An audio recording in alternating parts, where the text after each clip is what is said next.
Oh, what a day! What a lovely day!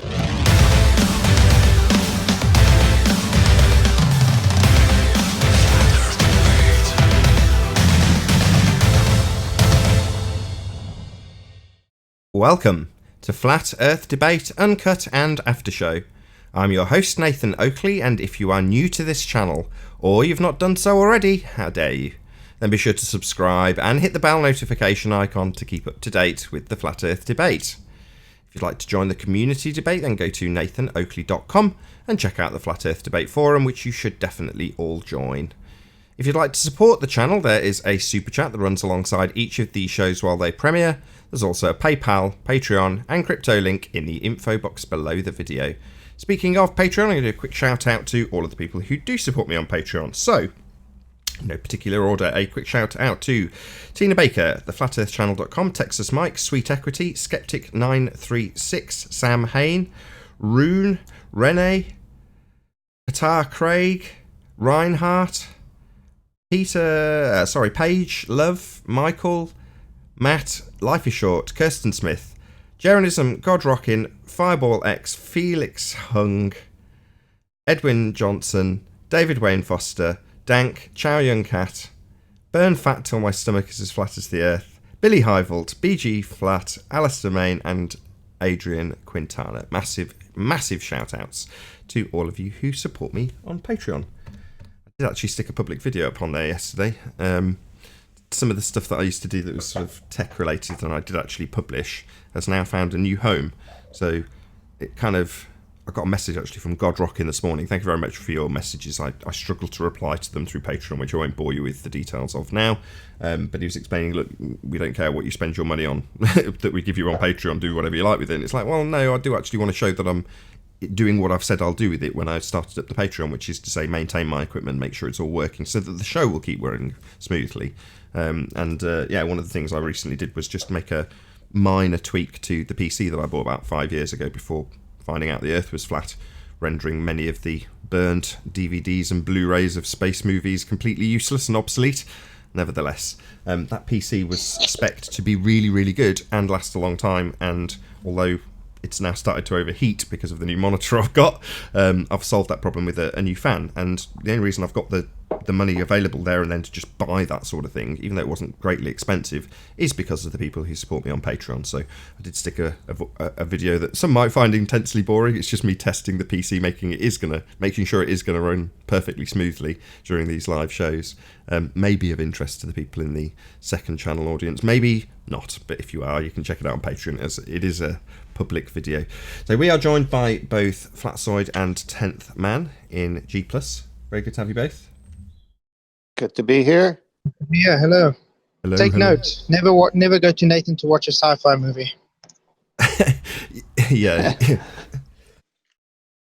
The screen comes alive. It's not that, I'd just ruin it for you. So the other day I was watching Guardians of the Galaxy 2, or my wife was watching Guardians of the Galaxy 2. I was kind of watching it, and I'd interrupt the movie to say, well, I'm struggling with this because there's a spaceship coming down from the sky vacuum. But I don't know, if I suspend disbelief in a slightly different way, pretend that CGI crap effect didn't happen, and pretend that they came from out there towards the horizon as opposed to from a sky vacuum that can't be real, then I can suspend disbelief just about long enough. But in a movie like that, there's only so many times you can do that before you just completely cognitively switch off. And that's precisely what I did, probably ruining it for my wife in the process. Yeah, I do the same watching any sci-fi flick. Well, that can't happen. That's a violation of the second law of thermodynamics. I'm out of here. Yeah, it's kind of like a switched on now. Yeah, it's the red pill, unfortunately. Prior to that, the suspension of disbelief was just for the battles or the characters, or a good example would be the aliens in it. So in amongst the current narrative, the mathematical certainty of having aliens is part of the narrative for heliocentric spinning ball space monkey religion. And as a consequence, when you see aliens in Guardians of the Galaxy, you can, although you've never experienced that, suspend disbelief enough to go along with the plot of the narrative and still be engaged in the movie. Now, as far as I'm concerned, little green men that come from a sky vacuum. That's never going to happen. So it's really difficult to relate to some of the characters in that regard. Yeah, it took a new tone for me, because before it was all entertainment. So I could just get lost in one of these movies, and I watched all kinds of sci-fi movies. Never really took it to heart. Just was entertained, just for that part of it. Then when Flat Earth and all the understanding of how much they've lied, how they lie, they keep lying. Then it's like, wait a minute, I got to stand up for mankind here. I mean, it sounds melodramatic, but now I can't even be entertained because it's too serious. Yeah, I mean, I watch it with a different eye. I still enjoy it, but I catch myself every 5 minutes saying, "Oh, that's not possible. That's not possible." But I still end up Right. watching it though. No, yeah, I could still watch it, but I'm commenting as I'm watching it, which, like you guys are saying, probably screws it up for everyone around me. Yeah, that's why my wife doesn't watch with me.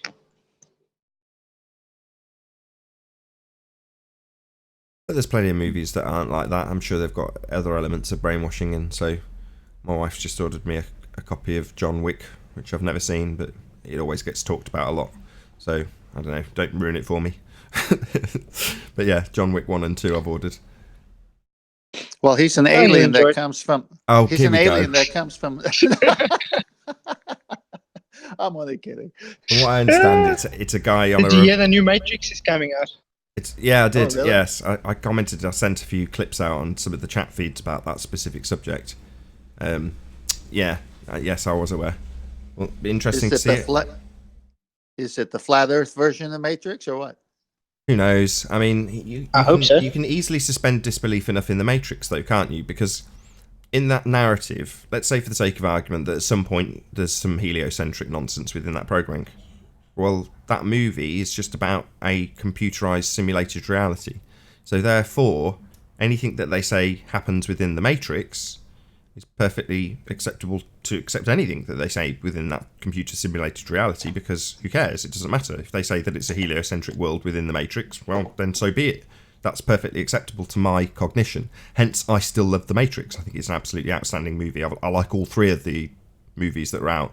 I know they get a lot of stick for the second one being a bit sort of hammy, cartoony, but I don't know. I quite like the deep philosophical aspects of the second movie. The third movie I thought was... the story behind it. Yeah, I thought they were all good, but that's just me. Obviously, the first one's the best one. And they're still going to bring the same actors out, apparently, so it's quite good. Yeah, they're going to bring the what? They're going to bring the same actors back, so yeah, that's what I understand. Oh, okay, good. Obviously, just looking considerably older as it came out in '99. Well, I tell people I watched The Matrix. I thought it was great too, and now I really am a fan of The Matrix because it's what people are in. They're believing a false reality pushed to them by NASA. Never a straight answer, as you said yesterday, and it's like, hey, you're proving The Matrix, the movie. You think it's just entertainment, but you're proving it by your belief in Narnia and all this stuff. And then this cognitive dissonance is amazing to watch in people. I mean, before these debates and these fallacies and all this understanding that came my way, I just thought an argument was an argument. And I thought this was this and this. I mean, very basic.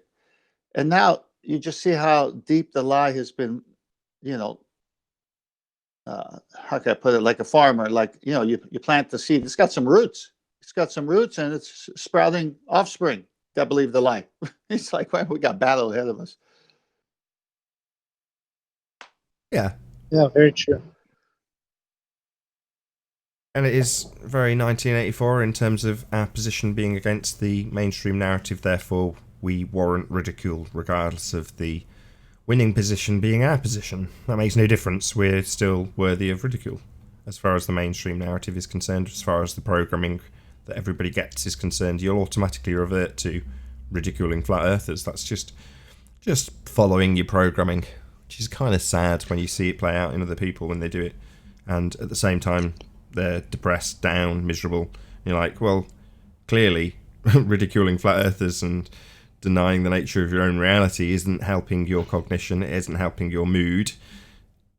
Far from it, quite the reverse from some of the stories I hear recently. There's a lot of down in the dumps, depressed globeheads. Now, I'm not saying that there isn't flat earthers of the same disposition, but certainly I've had enough people tell me personally about their mood improvement as a direct result of the appreciation after the shock, after the the contemplation and all that.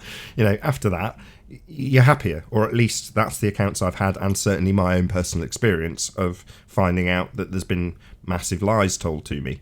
Well, that might not be the same for everyone, but certainly, like I say, in my interviewing of people and just chatting to people generally speaking who are into this subject of the heliocentric deception and the Earth being flat, they are happier for it. For sure, and I'm one of them. Well, I was happy before. I'm just me too. happy that I'm not being fooled on something that I wasn't paying attention to, that all of my life I had doubts internally about, that could not be voiced because of that, how can you put it? How they make fun of, people who are, different. And I was never that guy. I could care less if you make fun of me or not. But the point is, no one else talked about it outside of the biology, teacher in high school, because I didn't go to college. And so I didn't get indoctrinated. I didn't have to deal with it. I just knew something was wrong with it. But then when Flat Earth came, it was like, oh, this is the puzzle piece that solves the whole puzzle right here. And I'm happy. But I was happy before too, but I was just not engaged. But now I'm engaged. Yeah, you just got a different perspective. I mean, well, I'm mad. Me, I was long before Flat Earth. Long before. Long before Flat Earth, I was like into Project Bluebeam and 9/11 conspiracies and all that rubbish. And since then, then somehow I just ended up with Flat Earth. Yeah, I'm mad that my loved ones are lied to, and then when I go to try to show them, then it's this whole drama thing because of the cognitive dissonance. Then it's like, all right, I'll go to the next one, until this thing has time to settle in them a little bit, so they could see that, oh, he's still talking about Flat Earth. It's been 5 years, or he's still. Oh, look, his arguments are really good. But don't you feel like just shaking them awake sometimes? It's like, it's time, wake up. No, then I get emotional. I'm too involved that way on the emotional side because I care for them. But, I've learned that all you can do is all you can do, and all you can do is enough. And the effort that Nathan Shows puts out, you put out, I put out, other sincere flat earthers put out, that's sufficient. There's no more than that. God's got to help them on the rest. Yeah, I'm just still learning patience though. There's the sequence where Neo gets taken out of the Matrix, and I think it's maybe the second or third time he's reintroduced to what he believes is the Matrix. Now it's actually a training program, but it's the scene with the woman in red. And Morpheus is walking him down the street and he's saying, look, everybody who's part of this system, everybody who's still plugged in, will fight to stay part of that system. Now, the way he's phrasing it to Neo is to say that these people are your enemy as a result of that, which I just see as a bit of, divide and rule predictive programming. But that bit aside, it's absolutely correct. Not that they're our enemy, but they are absolutely going to fight for their own religion. So in the parallel with us, the heliocentric, bald-believing religious zealotards, they're the ones who will fight to the death to remain part of the paradigm they've been indoctrinated with. It's Stockholm Syndrome. They don't want their oppressor to be proven to be wrong or in any way incorrect. So in the face of incorrect assertions that they make being demolished, they will circle back to the position they took in the first instance without hesitation. They're fighting cognitively to maintain that position, which is patently absurd now that we point it out to them. Well, which this is back to the beginning of this conversation. Where's that going to leave you mentally in terms of your mood? It's going to leave you extremely depressed. Yeah, what you were just saying reminded me of Nazi Germany when the state took over the education of the kids, and the kids were spying on their parents. So their family, it is the father, mother, child, but the child is now a ward of the state and is pushing the narrative of the state. Well, that's very similar to our friends and family members being family, but they're pushing the narrative of the heliocentric lie, and they're stuck there.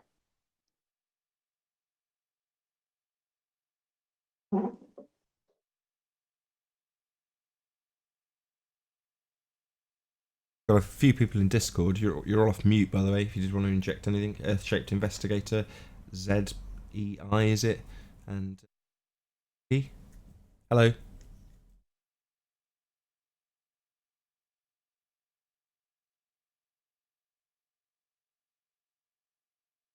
Yep, hello. Hello. You're live in about 15 minutes. Yeah, nothing much to add at this stage. Just that, like you're saying, it's people are just fighting at this point to keep the globe alive. They'll come up with whatever reason.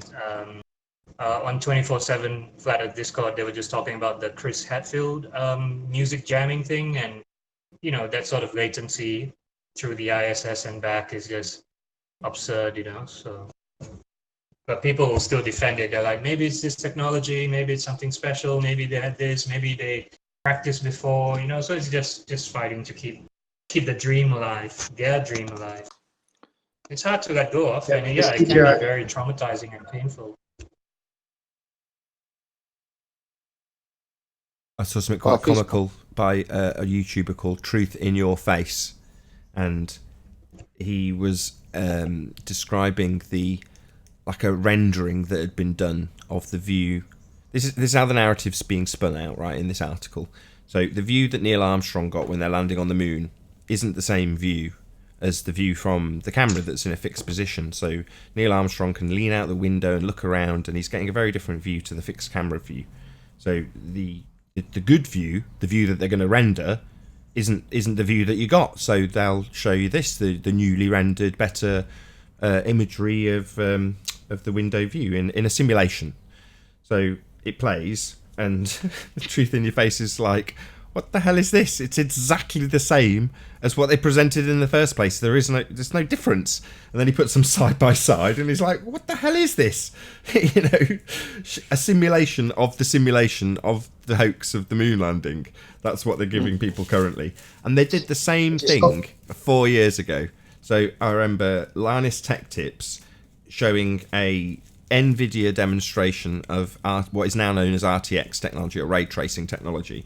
And what they did was they got NVIDIA to do the ray tracing on the photography for the moon landing shots to prove that it was real. So it's like, all right, so a graphics card proving that the light rays were correct for it to be real. It's like, yeah, real on a set. Yeah, really taken on a set. But yeah, so they kind of recycle. That's where their mindset is now. You see, that's where their mindset is. It's like any science fiction. You know how if there's a new Star Wars or new Star Trek now, then all the fans are always like discussing, oh, how does this work with the canon, and what does this mean for this? So that means that in that particular scene, this would have had to happen. Like, what is the Millennium Falcon's 14 parsecs or 12 or whatever it was? They come up with all these theories to try and gel everything together, and they do this with Harry Potter and all that. So this is exactly what's happening with space. They're going back and forth, trying to cobble all these things into one coherent narrative so that it all still fits. But they're going to keep having, like say with all the new Star Treks and the new Star Wars, same thing with NASA, with everything that's happening and new technology. They're going to be just running back and forth, just trying to make everything have some sort of coherence, but I think they're going to give up on that. They're just going to say, okay, we can simulate it on the computer, so it's all real. That's it, end of story. Like they did with the black hole. It's a AI-generated image. It's a black hole. Everyone accepts it. Okay, done. Who cares? Well, Chris made me think about this yesterday, off on a tangent to what he brought up, but Chris Berry, shout out to him. He was talking about the Flat Earth Society and how much good information there is there that's actually correct. And I was thinking about it because I took the other stand, which is to say, well, no, you've got to have lots of good information for people to, take in the 5% of complete garbage to have the whole narrative be taken apart, including the correct stuff that they're punting. And then, right on cue, Dawn Treader did exactly that and started asking us about the edge or whatever he was asking us about, which was priceless. But it made me think about, well, what about that 5%? What does that actually tell us when they're convincing us about the incorrect narrative?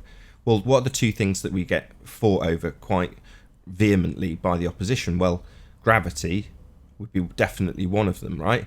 Well, gravity is part of their narrative, and in terms of the way their pancake goes up through space, it sort of set off a little alarm bell. It's like, what do they fight most for in the heliocentric narrative? Is it axial rotation? Is it the R value itself, the sphere itself? No, that's all done pictorially. They can just do that with imagery. So what's the narrative that they fight for? Well, it's space. The thing they're fighting tooth and nail to keep hold of or keep it in the cognition of people is space. The Flat Earth Society narrative is flat Earth in space. That's the main crux of a lot of the programming, every intro to every movie. So many, it's so much time and money spent on bullshit from NASA. You're like, well, why go to all that effort? Well, that's obviously the one part of their narrative that they must cling on to. I don't know the reason why, but they certainly are putting the most effort into retaining that part of the narrative. Space, the sky vacuum, that's the bit they want to keep. I have an opinion on that. Yeah, I mean, go on, sorry. No, you go first. Yeah, like you said, keeping the narrative going, that you see, that's why they have, I believe they have several fallback positions. So you alluded to, let's say, the Flat Earth Society thing where, people are starting to think, okay, maybe it's flat, but it's still some sort of dome flying through space or snow globe flying through space. Then what if they go to simulation? Then they'll say, okay, there's still space, but now we're trapped in a simulation or we're trapped in a snow globe made by aliens. But yeah, they will fight to keep that infinite universe going, or at least people in their minds will fight for that.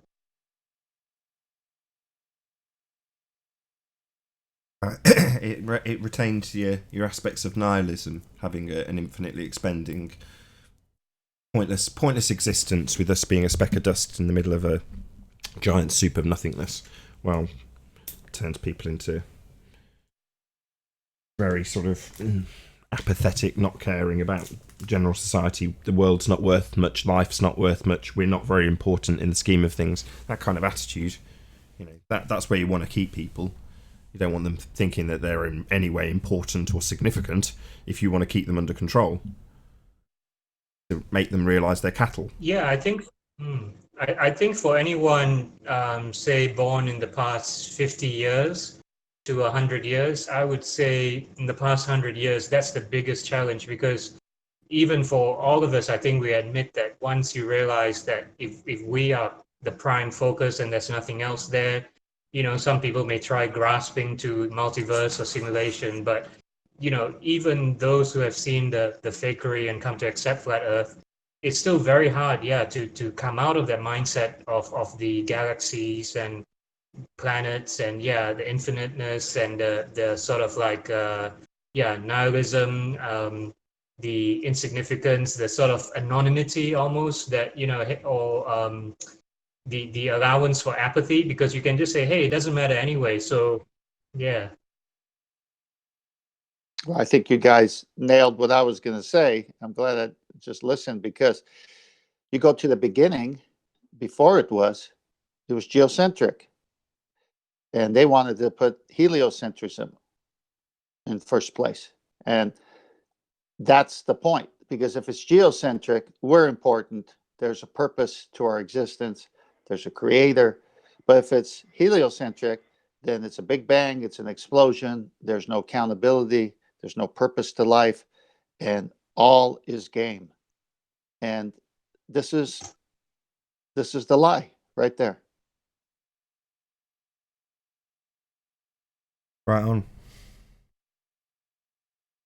Yeah, and I think with the heliocentrism and the infinite universe and all that, that also allows people, whether it's religiously or just in their imagination, to conjure up whatever they want. So some people, like Guardians of the Galaxy, it's celestial beings that are, more advanced than us. Or in some cases, it's Doctor Strange and multiverse and, Infinity War and time travel and all this. So this sort of fantasy also enables a kind of escapism, and besides escapism as well, that holding on to a sense of worthlessness, because people can always think, yeah, humans are worthless because there's always going to be a more advanced species, and that advanced species is naturally going to be better because they're more evolved, they're faster than light travel, they didn't blow themselves up with nukes, so on and so forth. So it also, reinforces not just the insignificance, but the feeling crappy about the human race. Yeah, anything to cause billions of people not to think about the shortness of life that we all have in relationship to time. I mean, maybe 80 years, 100 years old, whatever. And what you do with your life in that time and how you live. Well, if you get rid of all accountability and it's all chance, and there's other species that are more advanced than us, and we just might be a cockroach in their world, what's the point then? And this is where they want people. Yeah, have you seen this guy called Mark Passio? Now, he's not a flat earther per se, and you could say he's a bit more new age, but he has a lot of very interesting insight. So he has his theory called cosmic abandonment, and that's, before I got into flat earth, I was reading it up, and I believe I was a Christian by then, so I didn't quite take to it, but this feeling of cosmic abandonment is really a very, very very salient concept, that people feel that we are somehow created and then dumped here, or we're just an accident and abandoned by something. And this is the kind of mindset, sort of like humans as this rejected children that want something better, but they know they sort of don't deserve it. And yeah, like you said, it all reinforces the depression, the worthlessness, the insignificance, the always hoping for something better, the escapism. Yeah, we're going to go to Mars, and with Interstellar, we're going to go to a new planet, we're going to have space stations and all that. So yeah, it's all this web of lies and deceit that reinforce each other for like you said, that purpose of anything but feeling important and significant and meaningful. Well, let's assume, just for a minute, for argument's sake, the two, of course, some people will say there's more ways of looking at it, but let's say you take the Bible view, and the creation account in the Bible is one, and then you take the space, the NASA, the Big Bang is the other. And one would mean you have purpose, and there is the fall, the deception, and then the saving of mankind through Christ. Then the other one says, no, none of that. Just live any way you want, because when you die, you die. And then you just say, okay, the great deceiver who deceived the first man and the first woman is still deceiving people if you go with the first scenario. If you go with the second scenario, there is no purpose. Just live any way you want. There's no morality. Where did morality come from? Why should I even care if it's survival of the fittest? I'll just be stronger than the other guy.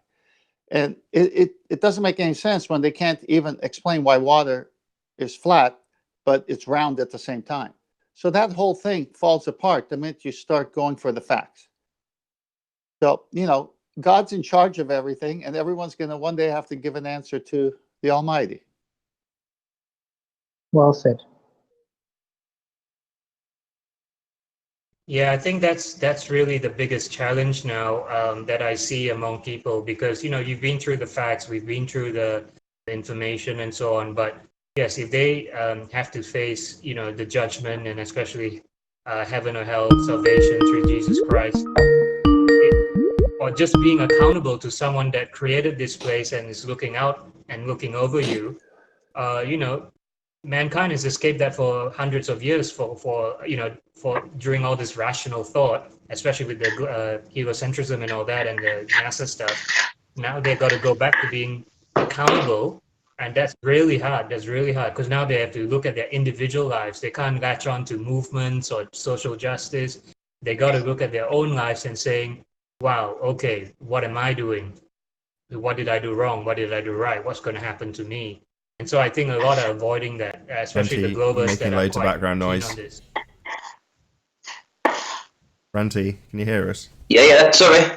Wow, and you're Yeah. hella loud as well. No, I'll go on mute. There is. I'll just turn you down a bit. Can you just? I didn't actually want you to go mute on that second. I'll need to sound check you. You speak again, please. Hello, hello, hello. Good enough for government work.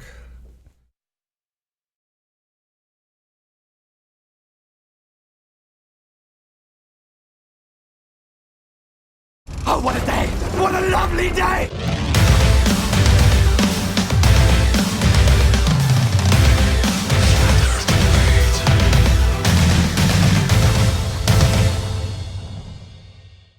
Welcome to Flat Earth Debate Live. I'm your host Nathan Oakley, and if you are new to this channel, or you've not done so already, then be sure to subscribe and hit the bell notification icon to keep up to date with the Flat Earth Debate. If you'd like to support this channel, there is a super chat that runs alongside each of these shows while they are live. There's also a PayPal, Patreon and crypto link in the info box below the video. Most importantly, if you'd like to join this discussion right here, right now, simply mute the page you are currently watching, then click the link in the info box below this video to join the panel and express your views on the nature of Earth. If you do join, please don't swear. If you do, you'll be ejected, and if you are, please don't try to rejoin the stream using sock accounts. You'll be warmly welcome back on the next stream. Please also share the show on social media. Sharing the show obviously increases the live audience, but this in turn increases the chances of a more diverse panel, so please share the show on Facebook and Twitter. And one last time, if you're new to the channel or you've not done so already, then be sure to subscribe and hit the bell notification icon to keep up to date with the Flat Earth Debate. Now, we are joined by Ranty Flat Earth, Flatzoid, 10th Man, and is that Paul? Good to have you all. Yep. Me. Hello, hello, hello. Hello, hello, hello, hello, hello, what? Hello, hello. Hello, hello, hello, hello. And we're also joined by, in Discord, Dougie, Earth-Shaped Investigator, Truth in Your Face, who got a mention in the pre-show. And I think that's pretty much it. Very good to have you also.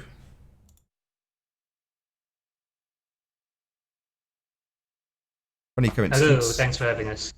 Good. Yeah, funny coincidence you joining. Truth in Your Face. Literally, we were just talking about you, so your ears must have been burning. Right, let's do a bit of housekeeping. Any signs of Earth curvature? No, still flat in South Africa.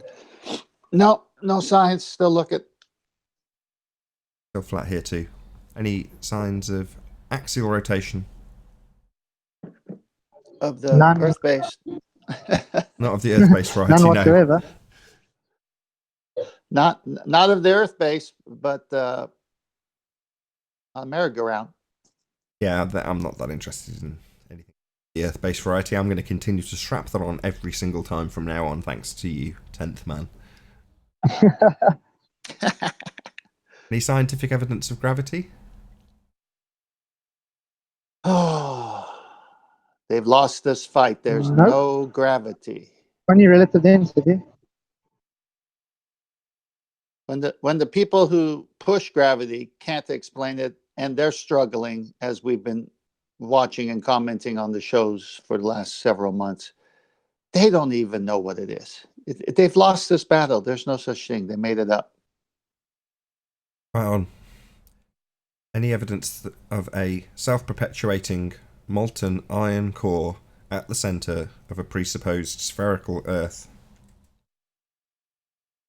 I'm begging the question. Only in sci-fi movies.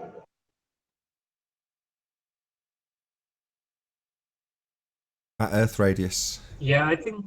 Oh, go ahead. Go on. Sorry, just on the molten iron core, I think the real thing that we've got them on is they can't produce any samples of that beyond a certain depth anyway. So there's really there's literally no evidence for it. It's just conjecture. Just wanted to point it out. It's total conjecture. Good addition. Also, on top of that, I think it was Anthony who said that if it's molten, then it wouldn't have any magnetism either, so it's not going to work. Exactly. Yeah, it's beyond the Curie point. Yeah, that's right. That's right. Any evidence of the R value, Earth radius? There are be none here. Nope. No, still just begging the question. Assumption. Never mind. Any evidence that you can have gas pressure without a container for all those fundamentalist religious zealots who believe the sky is a vacuum? No Yes. way. Nothing.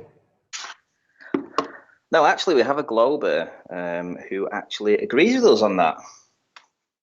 That's so. Really? Tell me more. So, Toadie did a presentation on my show yesterday, and in the comments section after the show had uploaded, we had a professor guy, well, that's what his channel name is, Professor somebody or other, who says nowhere in all of the universe do we have gas pressure next to a vacuum. Yeah, that's correct. Yeah, but Yeah, Yeah, very but good. what they assert though is that it thins out, and that's why there's no gas pressure next to vacuum. It's just still fundamental. So is So there a cut-off point between, well, what's the region called then, between gas pressure and no gas pressure? That isn't a possibility. The gas will fill the space. It fills the available volume it has. I know, let to fill. him play along, Nate. Let him play along. Sorry.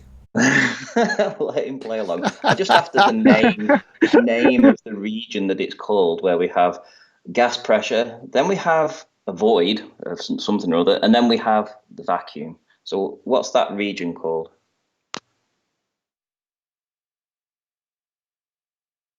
well, that would be the gradient of the galaxy. Some new information has come out about this.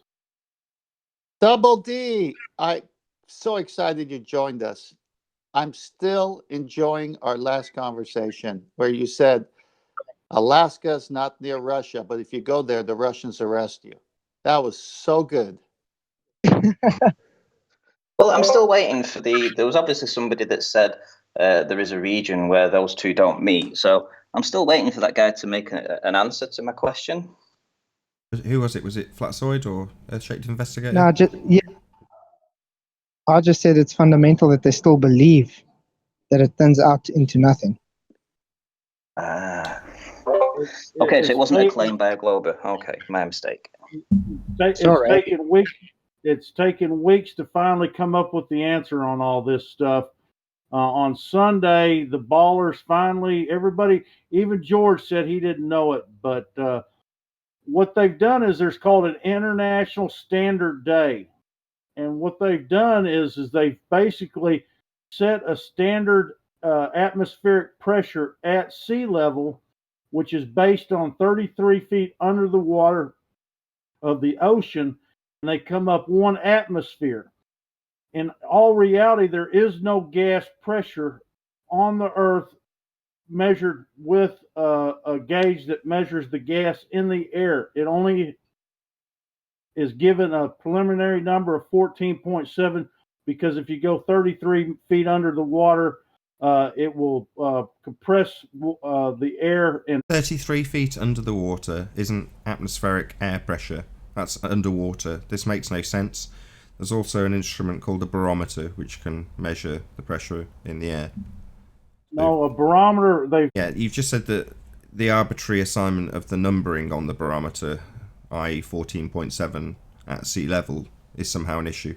And frankly, I don't care about the numbers or the scale that's attached to this. In the same way, I couldn't care less if you give me a value of a distance in feet or in centimetres. Who cares? I do find it interesting, though, that they've claimed 33 feet. 33 seems to pop up quite a lot. Yeah, very interesting. Isn't that a Freemason number? Nevertheless, you've got under to the remember water, they're using a under the liquid water to would measure be. a gas. It's not a wet measure of gas 33 feet underwater. Is it? The first barometer used water.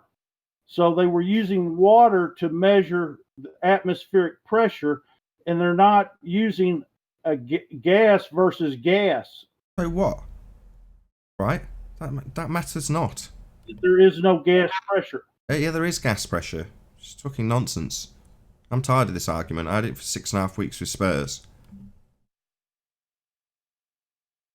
Hey, What I'm Chocolate. telling you, there is no gas pressure. It's Really? Well, I beg to differ. Yeah, And guys. the way we got Spurs over a barrel on this was when he started describing how a vacuum chamber works, the removal of the existing gas pressure to leave you with the differential, David, proving beyond all certitude that we do have atmospheric gas pressure. well, the only problem is you need to tell us how they measure this gas pressure. No, we don't. The measurement I've just made clear is not important, inconsequential even. I didn't give a measurement when I said that there was a removal described by Spurs, your wingman, where they removed atmospheric pressure to create a vacuum. The differential being gas pressure on the outside and the absence or limitation thereof on the inside, proving beyond certitude we absolutely have gas pressure. What you have is a man-made machine that's basically got a... Shut up. Get out.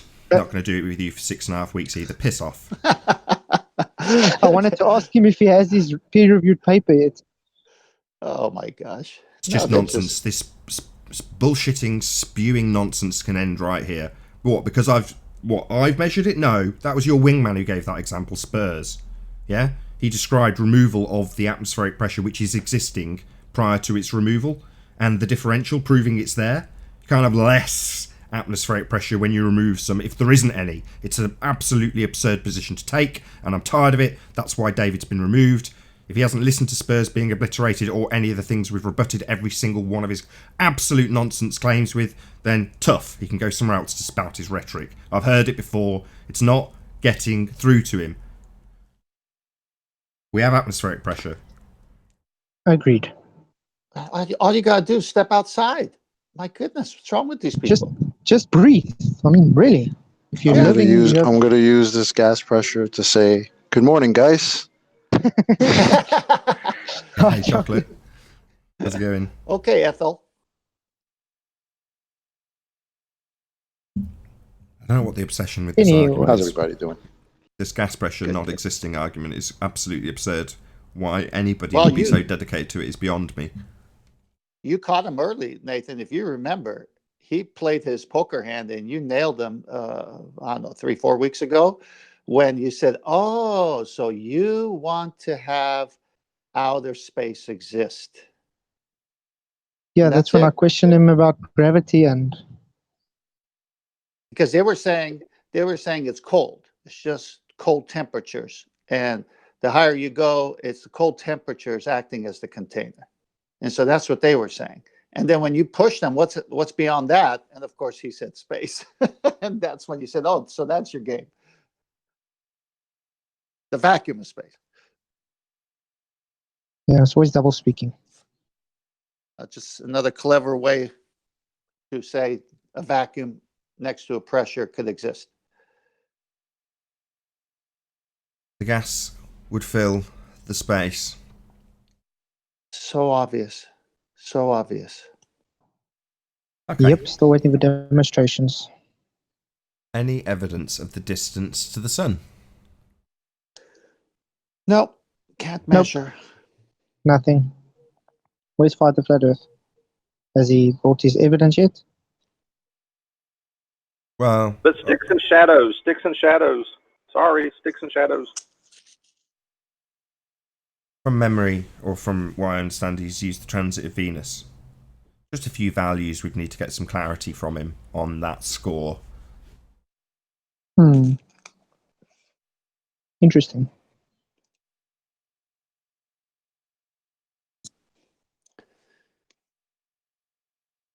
Yeah, when I first looked into that, the first words almost out off the description is that we assume this, and then I thought, oh, this all starts to fall apart off the first couple of words.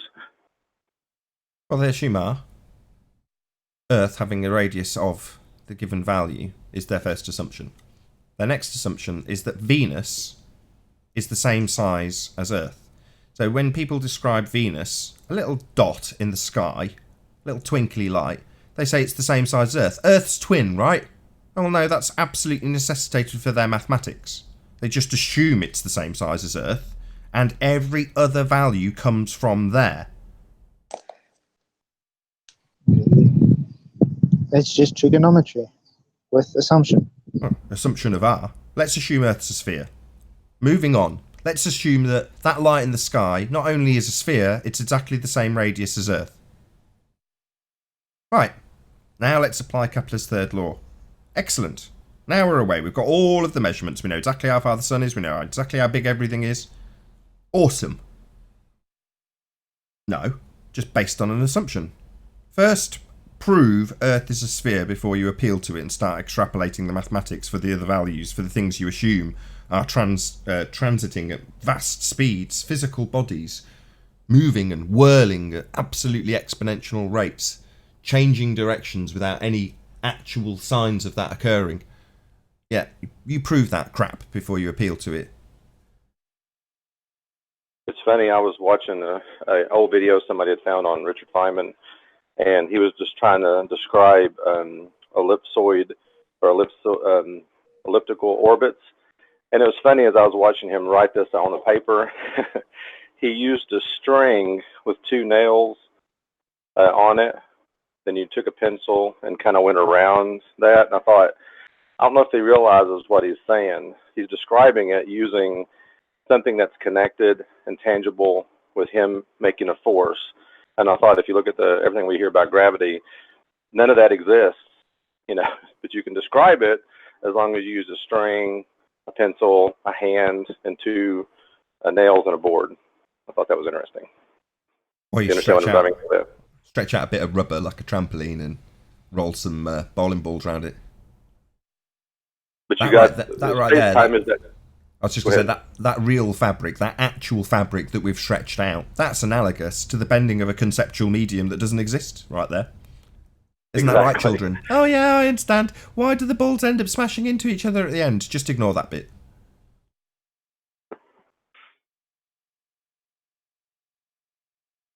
Well, have you seen, another note, the NASA's pictures of Venus versus photographers with whatever array of instruments taking pictures of Venus? Have you seen the difference between the two?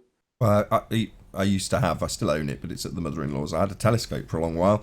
Feel free to go and check out Take Back Space TV. So shout out to Chris D. Say hello to Chris if you do go over there when he does his live streams. He does a 4K nighttime stream, and he's got exceptional muscle memory. You can literally go in his live stream, which he monitors as he's doing this, and just ask him to see anything that's available to be viewed. If it's clear enough and in his night sky, I'll show you pretty much within a couple of seconds. He's amazing. But you can get an idea of what these things really look like. His 4K stream is better than I got through my telescope. Obviously for me it's projected on a nice big screen, but I'm pretty sure, to all intents and purposes, it's as good as looking through a scope if you go to Chris D's stream.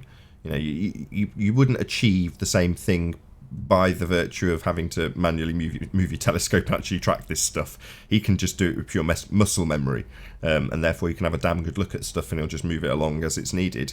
So yeah, go and check it out and then compare. You're absolutely right. I've seen it with my own eyes. The stuff looks nothing like what they present in their CGI renderings. Right. It doesn't even look like, well, I hate to even say it, but planet. It's like a flickering light, gaseous type of flickering light in the different shapes. And it's like, you're saying that's the measurement that matches the Earth, which you beg the question to say we're a planet to begin with. I mean, these people are crazy. The evidence is right there in front to show that they're lying out there. You know what?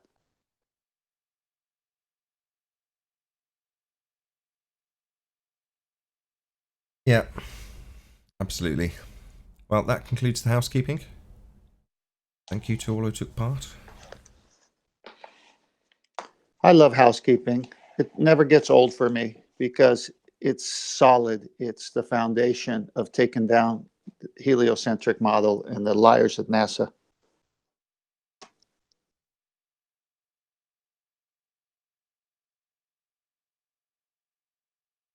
What model? Hey, Sleeping Warrior. And hey, also... They need a model. Hey, also Red in Discord. How you doing? Did you? I know I've just missed housekeeping, but did you guys check Ranty's chat out last night? I had a really good discussion with that guy called Toady from Jose's chat. He actually made two, I would say, landmark concessions.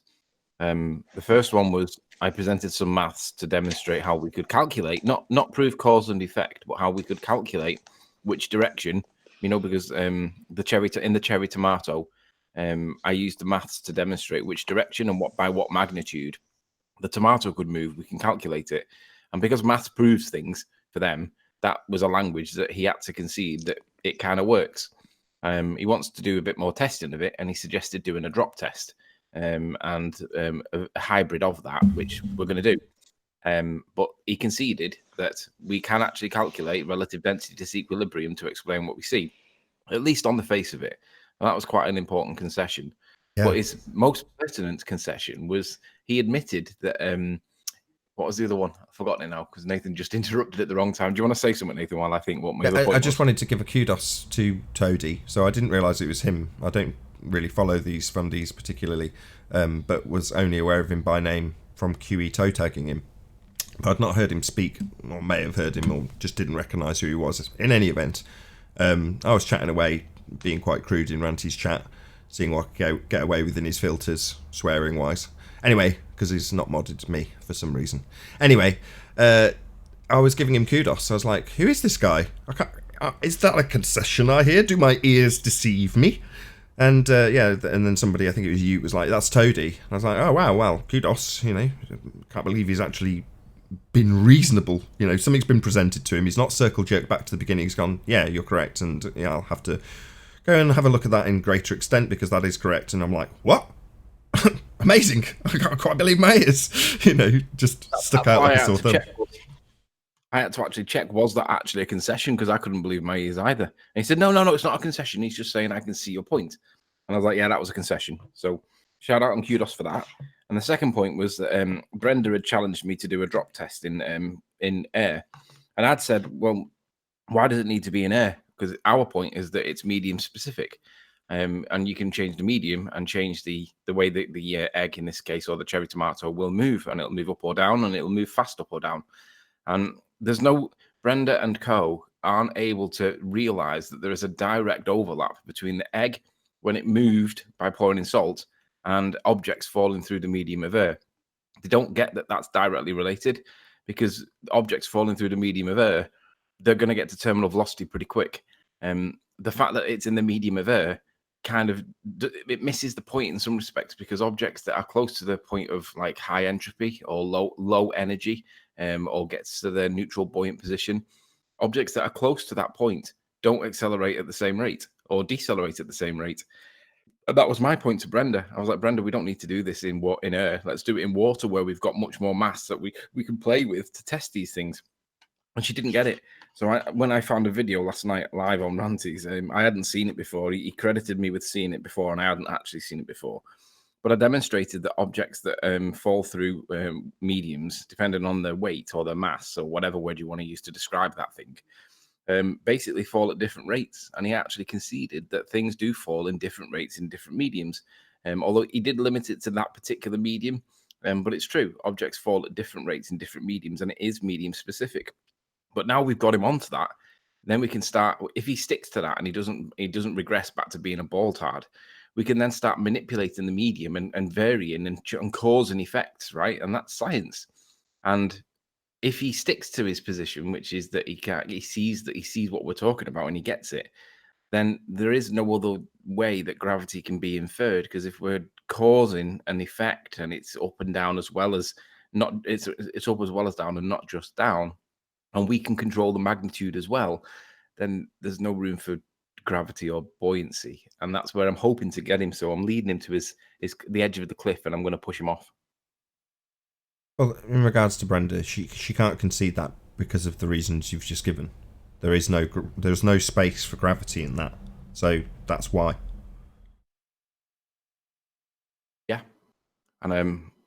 there's another thing I want to update people on. There's been a death in the community, and it's not actually happened yet, but it's about to happen.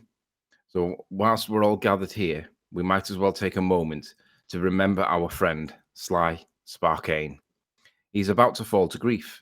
Currently, his channel is still live. However, in the next few hours, it won't be.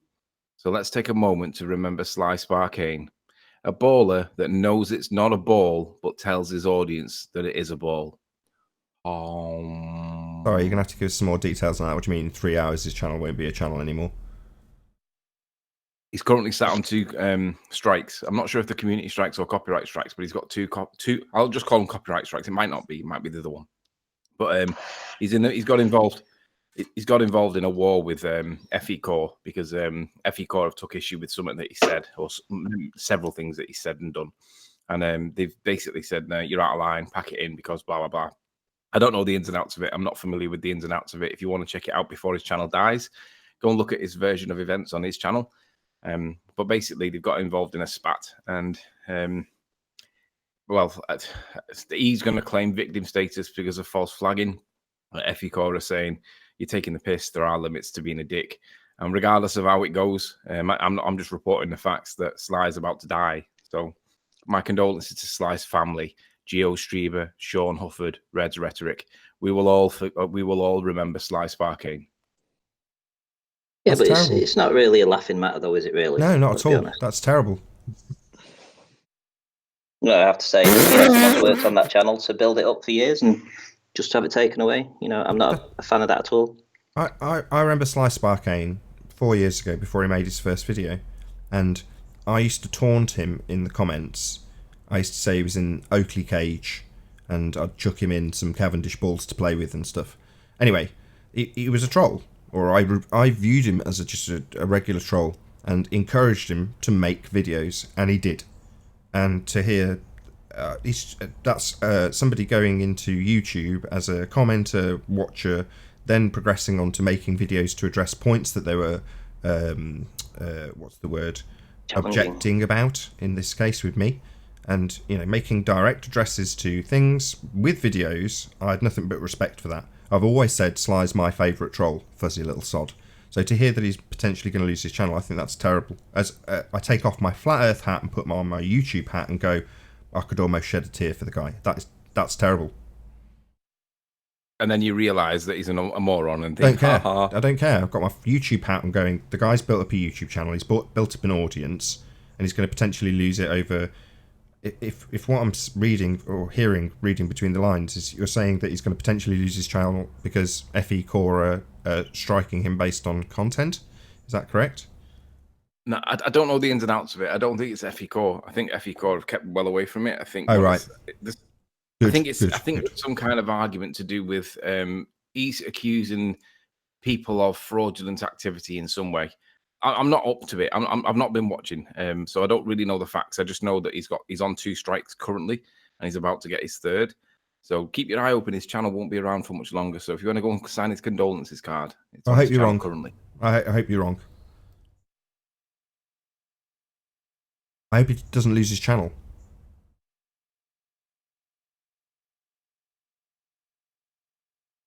I've got it up at the minute. It's interesting. His tagline says, "A wise man can learn more from a foolish question than a fool can learn from a wise answer." Yeah, I like that. Poignant. Yeah. Right, let's take this YouTube hat off and put the flat Earth hat on. But yeah, Sly is a fundamentalist religious zealot. He will take positions that are patently absurd, like measuring the horizon, an arbitrary point where the sky meets the ground, which it doesn't. It's only an apparent position. Appears to meet the ground. Sorry? Where the sky appears to meet the ground. Yeah, an arbitrary position where the sky appears to meet the ground. Well, that's not something you're going to be using to measure things, is it? Which is precisely what he's doing with tubes of water, crowd-funded, quote-unquote, experiments that don't have any actual scientific predictions attached, otherwise known as hypotheses. He doesn't have any of that. So, with my flat Earth hat on, he's just a pretend clown troll. There's a bigger picture as well in this, because obviously the likes of Red's Rhetoric and all his cronies, Sean Huff Fraud and all them lot, that circle of friends that you always see them close to each other, they're in the target line, the firing line as well, because it's there's just a fight. They're arguing over something. I don't even know what it is. I just know that they're fighting over something, and I've just been told the background to it, and I was like, I can't be bothered going to watch it. Just give me the two lines that I need to know, and it's basically a dick swinging competition. That's what's really happening.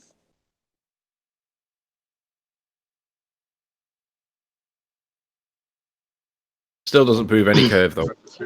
They're battling over which one of them gets to prove curvature to us. Well, it's funny because but to be fair, our arguments have evolved through their own videos, what they've put out. And they're the guys that have done videos that we've watched and then thought, oh, they have a point, and then we've gone back and addressed it. So without these guys doing what they do, we wouldn't have evolved our arguments quite as quick. And we love it. The amount of times, the amount of phone calls from Anthony or Ranty where the rush of adrenaline comes because you're like, look at what they're saying. Look at how they're saying they prove it. And then it's the, fairly quick task of pulling it to pieces. But for me, and I know based on the smiles I hear when I'm talking to Anthony or Ranty in this regard, specifically on a Skype call or whatever, over the last couple of years, it's a joy. We get a real rush out of it, right? Speaking of which, what happened to the 10 questions, Ranty, that they put towards the Flat Earth community that they had to actually make it be a question? Yeah, Bob the Science Guy is working on that. To make it more concise. Yeah. Yeah, I'm so sure we'll see. He'll formulate some good fallacies. Yeah, I thought that was interesting. Hey, Anthony, you still on?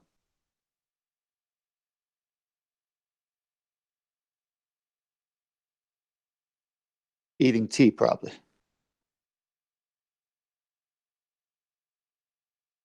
Well, I'm sure it won't take, to be honest, Slice of Arcane, with the people that he knows, it shouldn't take him more than a couple of months to probably double his current subscribers on a new channel if he sets one up. Because we know, these shout outs from all these channels seem to work wonders. They get amazing subscriptions very quickly. So, I'm sure he'll be back up and running very soon if that is the case.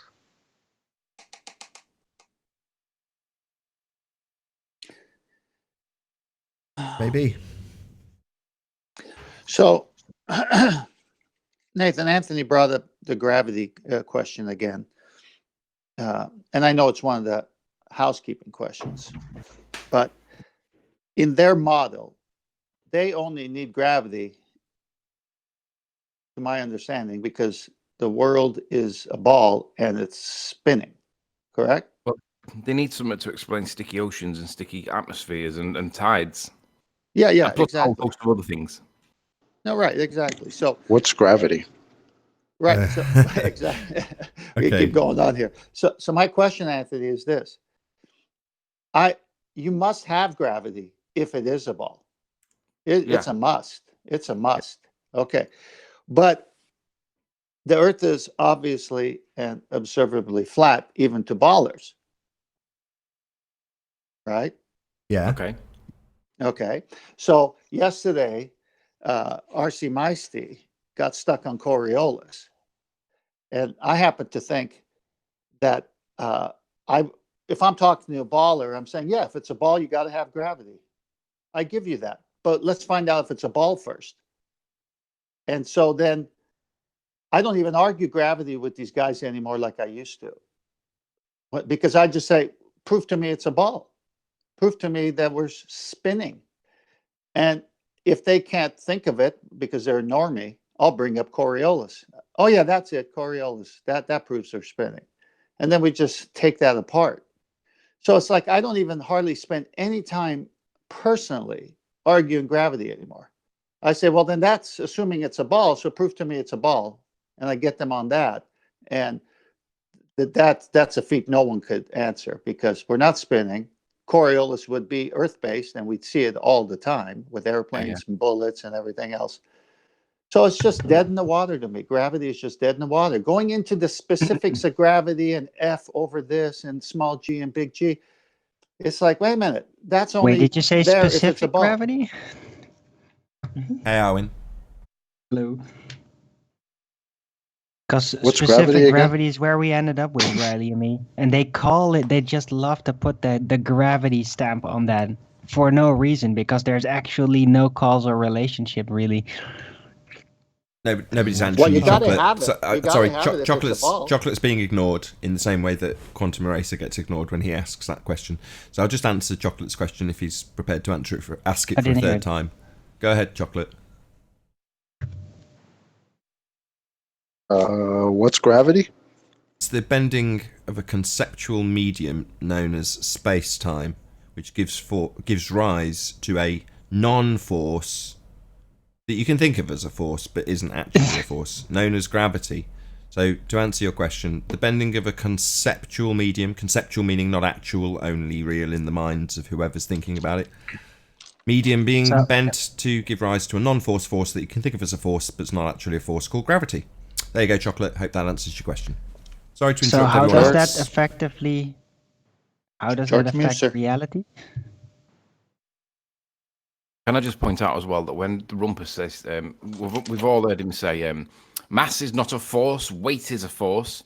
What we need to do is hijack that sentence, right? And change it into our language. So we can say, gravity is not a force. Bendy space-time is a force. No, it's not, is it? What's the second part that we can use to cite back at him every time we see him? Because he uses that phrase all the time. That is his catchphrase. Mass is not a force. Weight is a force. Oh, really? So gravity is not a force. So what do we say is a force? Something that interacts. But you guys can't have gravity being a force. Even if you can think of it as a force, it ain't going to cause anything. Mm-hmm. Gravity is not a force. It's bending space-time that's not a force. Effect. That's the other thing. They use the word cause and effect interchangeably on the topic of gravity. So if you ask them I always just say, is gravity a force? And they know they've got to say, no, it's the effect. Well, they say it's bending of space-time that causes a blah, blah, blah. And it isn't. The bending of space-time is the effect that we perceive as what they tell us is gravity. But it's the effect. It's not the cause. So the cause of gravity, well, how are you going to demonstrate this claim that they've got? But yeah, they use the word cause and effect interchangeably. But So how Riley, do you witness that don't bending of forget that space-time? Rumpus doesn't like that, right? He doesn't like the quote unquote scientific community to tell people that gravity is not a force. Remember? Hold on, chocolate. Sorry, between you and hang Sleeping out Warrior, with all idiots. I need you to, between you and Sleeping Warrior, chocolate, to explain the importance of what Anthony said and the importance of what you've just said. So Anthony's highlighted or put an upward inflection on the word cause and effect, and you've just started talking about science. But there's going to be people watching that don't necessarily see the connection between those two things and the importance of Anthony highlighting that they talk causally. So one or other of you, I don't care who, just draw that connection, please. Go on, chocolate.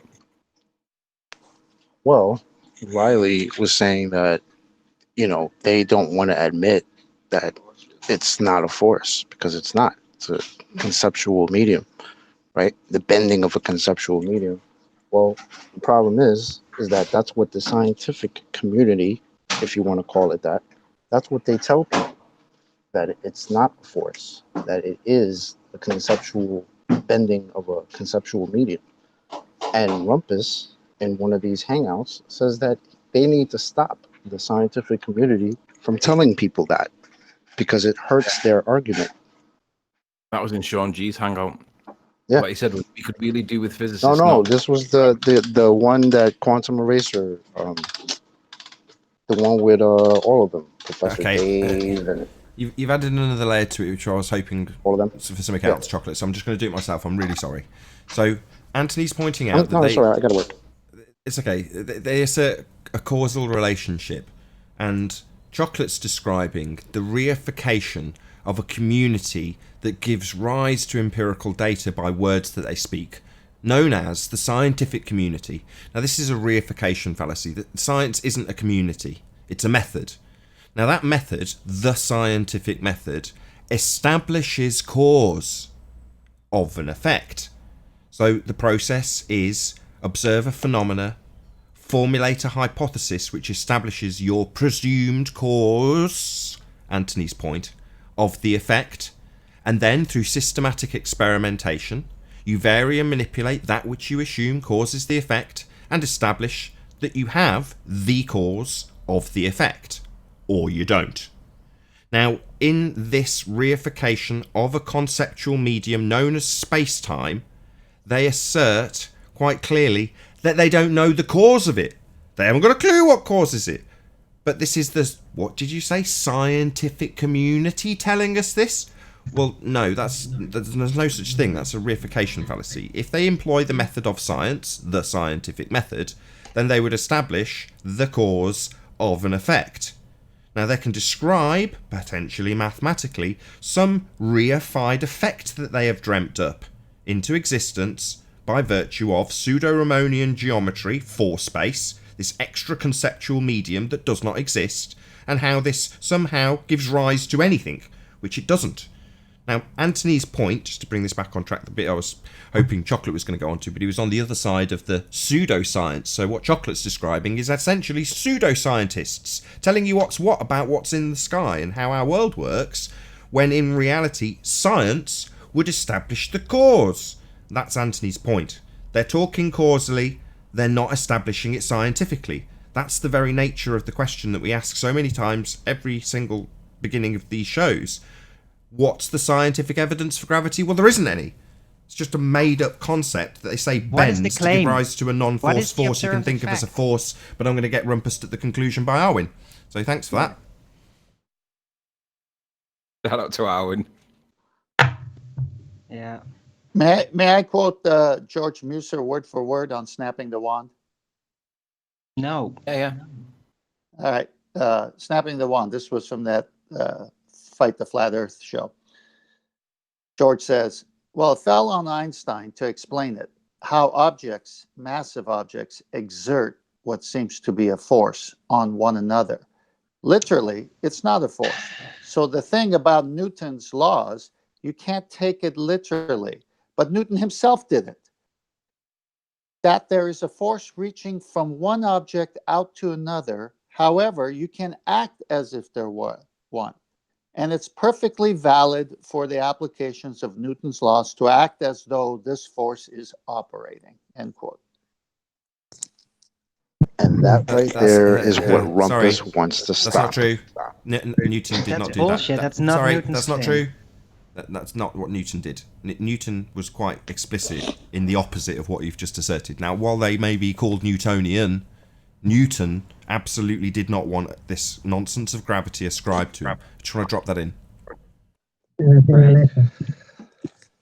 Right, and look, this whole Riemannian force space, Einsteinian gravity, I'm just getting really tired of it, of us trying to explain to them how it is wrong. I don't even know what the observed effect is. You know, what is it actually supposed to be? It's like they created this fictional thing, and then can I finish? So they created this fictional thing, and then call it gravity, but I don't even know what it is they created. It's just completely different from any conceptualization of before, because this thing literally doesn't tie into observable reality.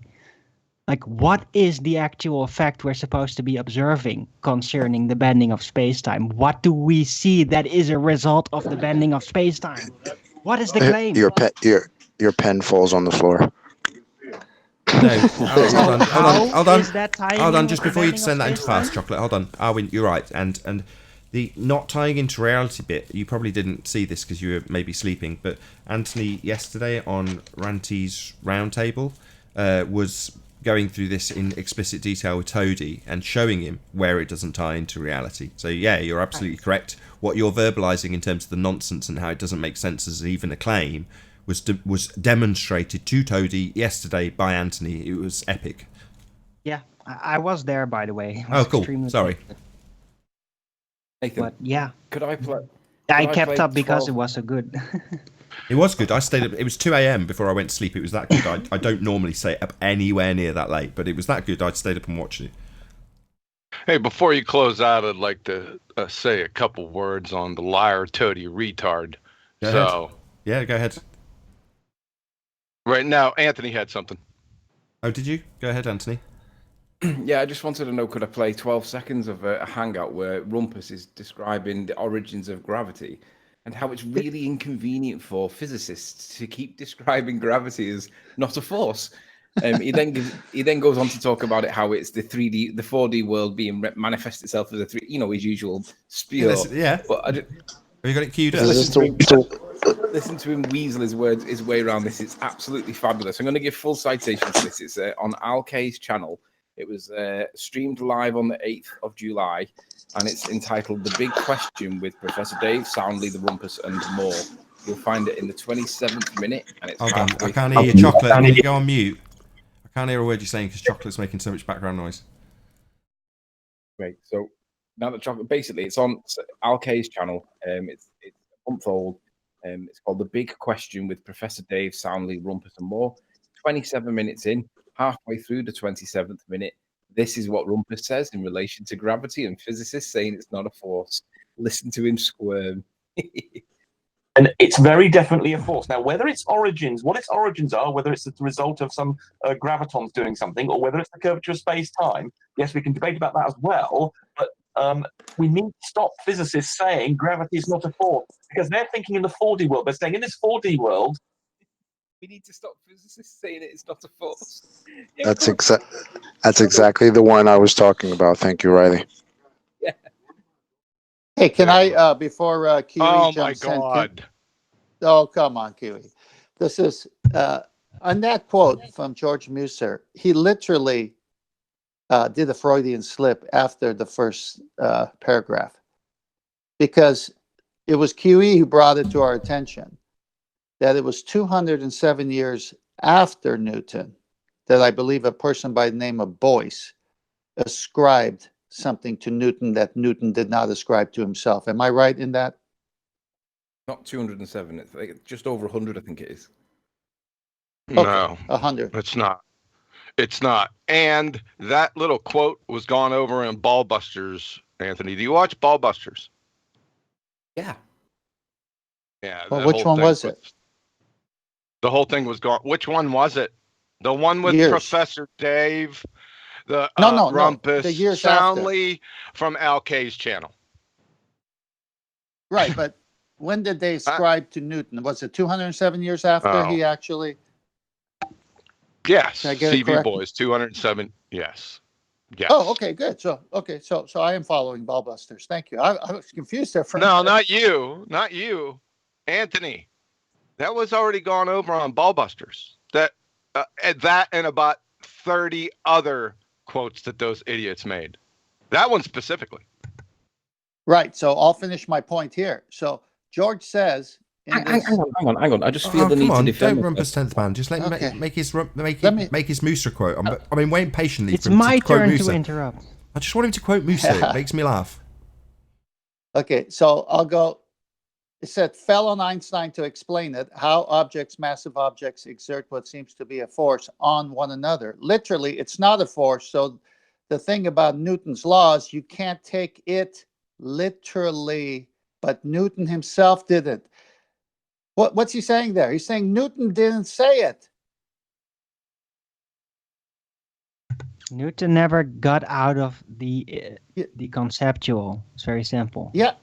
No, what I'm saying is it was a conceptual mechanics to understand motion motion of solid objects within air. Nearly there. 10 or 20 seconds and he'll be done. Go ahead, 10th man. Let me wrap it up. QE says it the way he says it, which is Boyce 207 years later ascribed it to Newton, and Newton stayed away from it. Here, George Musser says Newton stayed away from it because he said Newton didn't take it literally. This is the first time George Musser is agreeing with QE. Wait, what? I heard that clearly the first time I listened to that interview. Hold on, Chocolate. Go ahead, Arwen. It's just like 200 years later, Newton didn't do anything. I'm pretty sure he was dead by then. Just saying. No, I don't think you followed the train of thought I was saying. QE came on and said Newton never said what they say Newton said and provided the evidence and citations. It was Boyce 207 years later. I'm going back to George Musser, who actually agreed with QE because he said Newton didn't take it literally that way, that it's a force, a mass on a mass. It's so obvious. Yeah, the first time I listened to that interview, that's one of those lines that stood out clearly. That they're not taking this force that they're calling it literally. What does that tell you, though? So George Musa is saying the same thing with a slight, with his mouth turned up when he says that in support of his argument. Now, with his mouth turned down, QE says the same exact thing. What does that tell you? It tells you that depending on how the information is presented in the first instances, you can take this devastating point to mean, well, no, it's okay where things don't stack up, because even Newton himself didn't take this literally. I take it as such an absurdity, I think was the word that he used, words that he actually used. But nevertheless, that's the way he spins it, because presumably he's aware of this information, but cognitively he's quite happy to square that circle and then purvey it as though it's a plus to fight the flat earth. Well, I think it's a political issue, really. I really think it is, because even when on the debates, if you slap around Brenda, for example, or any other glober that's going to stay long enough, they will literally start flip-flopping in your face and basically admit, yeah, we don't know. But it's just that when they say it, it's kind of like a virtue. But if we say it, it's an attack, and then they can't accept it. It's very weird. It really does feel politicized, the way they respond to us, to our arguments. Did Anthony have something to add? Yeah, you can tell John's got out of bed the wrong side today. A, he sounds very grumpy. I figured you And had B, to say something. I was only addressing Chocolate, who previously had mentioned that citation, and I remembered where it was because I wanted people to hear it. Because when I heard that conversation, I nearly fell off my perch. I was like, Rumpus, you can't request that physicists stop calling it not a force because it devastates your arguments. I had the same reaction. Yes, that's why it stood out so well. I was like, wow, Rumpus is nervous. They're nervous. They don't want people, physicists. He literally said that. Yeah, and it's everywhere. If you just Google, just type in, is gravity a force? It's literally everywhere. All of them say it's not a force. And I'm like, but these morons we're all supposed to be like subject matter experts, right? We've been here for that long. We've been here for 2, 3, 5 years. And you've still got ball earthers describing gravity as a force. Yeah, it's 100 years out of date. Come on, guys. At least get your arguments up to speed. They can't. The problem is that what they're doing is they're being indoctrinated with doublespeak. So, in terms of getting a doublespeak argument to square up, it's never going to work. But obviously, 50% of the argument we're going to utilise. That's why when you watch Ballbusters, it's citation after citation after citation after citation. Because it's their narrative that you're taking apart in terms of the way it works. The way it doesn't work, the other half of their doublespeak, is in complete polar opposition, complete contradiction of the first half of the doublespeak. Now, like I say, George Musa might be able to spout that off, rattle it off with a little smile, like it's in favour of his argument, because he can understand how to reconvey the doublespeak. But that's all he's doing. Doesn't mean you can't pick it apart and say, well, hold on, listen to what he's actually saying. Not a force. He's making it plain. But he thinks that's cool, all good, right? No. But the fact that he can smile and comprehend it cohesively is just a testament to how well he's been indoctrinated with the information in the first instance. With a critical eye, QE can read the same exact thing and absolutely devastate their paradigm with it. What does that tell you? Basically, it's an intentional deceit. No, spectacular programming. I don't think for one second that if you actually approached George Musa and challenged him with that, he would be deeply offended. He'd be like, how dare you? No, I'm an upstanding, honest gentleman. That's what he would say to you, and he'd mean it. I don't think he's intentionally deceiving, but shout out to the people who programmed him that let him spew off that stuff with a little smile like it's all kosher. It ain't. We know it. We only have to parrot it back. Well, the thing is, I had that Jolyon Bloomfield, and when Rumpus did his hangout with me on Ranties, Jolyon Bloomfield admitted to Rumpus on an email that he stopped communicating with me because I was, quote, continuously misrepresenting his words. Now, his words are really clear, and I was simply asking him, what was it that made Newton's apple begin to move when it fell off the tree? Now, obviously, as he's an expert in general relativity, right? And we all know that gravity is not a force in general relativity. It's the effect of the curvature of space-time. So if I ask somebody that's a self-proclaimed expert on general relativity, what made the apple initially move from Newton's tree when it fell, he can't answer it with a force of gravity because he's an expert in bending of space-time. So what's his answer going to be? And he can't answer it. Now he thinks, or he interpreted me to be trolling, and he stopped talking to me. And I can understand that. Like you said, Nathan, Musa would absolutely believe the stuff that he's spewing to you as sincere if he was to spew it in a certain way. And he would be mortally wounded if we were to challenge him the way that we would challenge the likes of the Rumpus. But he misinterpreted my question. He misinterpreted my question as trolling, basically because he can't answer the question. The question, which is what's making the apple move initially when it snaps off the stalk. Now we all know what it is, but he can't answer it because he's an MIT expert on general relativity. That to me tells me everything I need to know about what the general relativity, because there is no answer to the question in general relativity. What made Newton's apple move when it snapped off the tree? That's like being an expert in invisible green pick. Hold on a second. That's like being an expert in invisible green pixies. Joyland Bloomfield, Professor Joyland Bloomfield, you friggin' coward liar.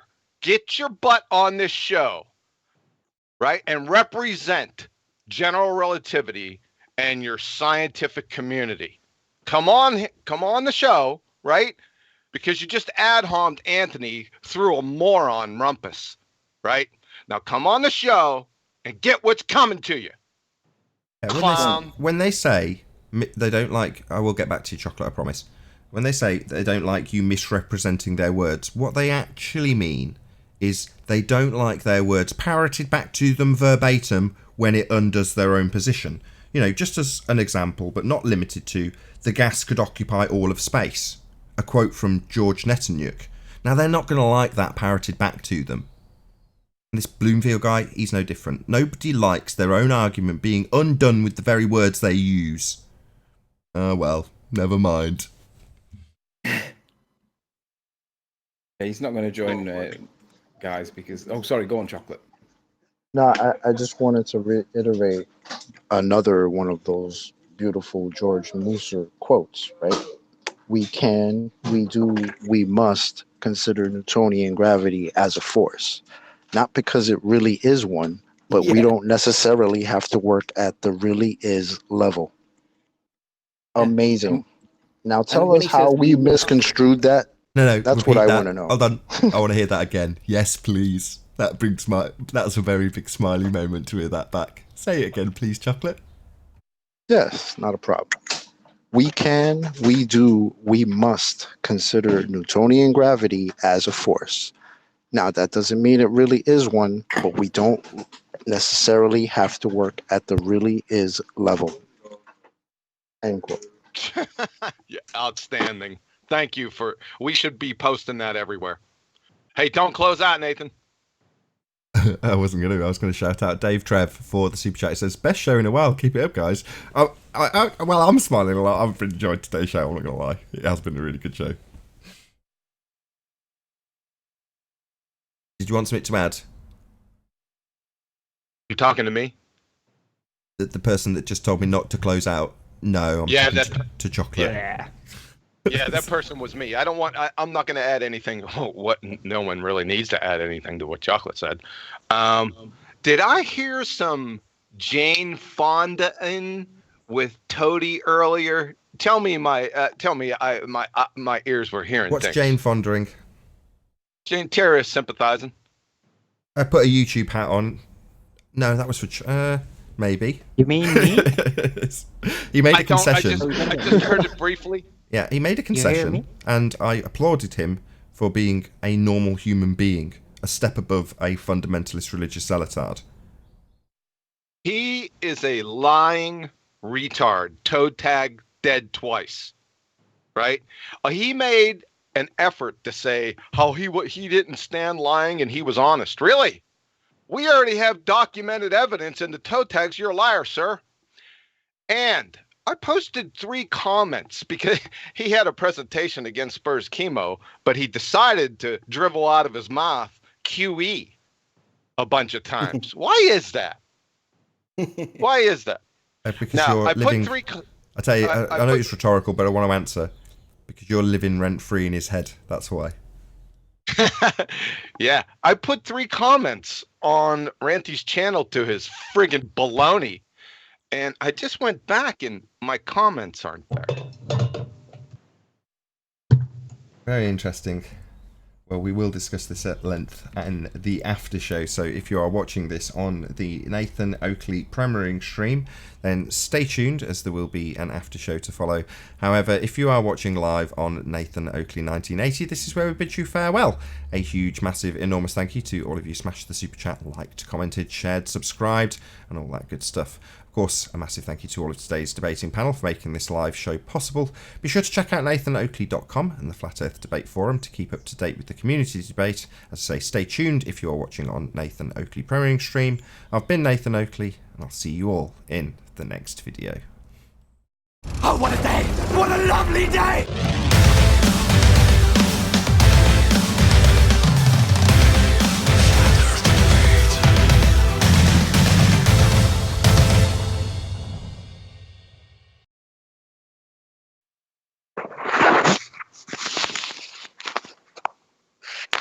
That Ranty, let me guess, it's Ranty making all that noise. Who was it? I am here, by the way. Hello. Yeah, we definitely know. We know you're here for certain. Right, give us 1 minute and I'll try and address that for what QE just said. Oh, I wasn't blaming Ranty for that. It appears that some of my comments are being deleted. I think it might be YouTube. Well, no, I think it probably might be one of the 3 or 4 Glober mods that I have, and I don't know which one it would be. So I might just need to switch them around. Hang on just a sec. No, I'm not talking about in the chat. I'm talking about comments. Yeah, moderators can still moderate comments in a YouTube video. You need to be aware of that, by the way. So yeah, that caught me out a number of years ago. That. On the few occasions that I've had moderators, you know, they can moderate comments. As far as I'm aware, they can certainly they make a comment removed if you're only a spanner by basically setting it to like approved only. It makes it disappear. It doesn't delete the comment, but it makes it appear in the YouTubers like ready for approval comments, which effectively makes it disappear if you don't keep a close eye on, you know, comments that are waiting for approval. Right. Well, no. Can I just say, all my comments just go straight out. Anybody can write anything. But you are, if you are a spanner on anybody's channel, you can remove comments.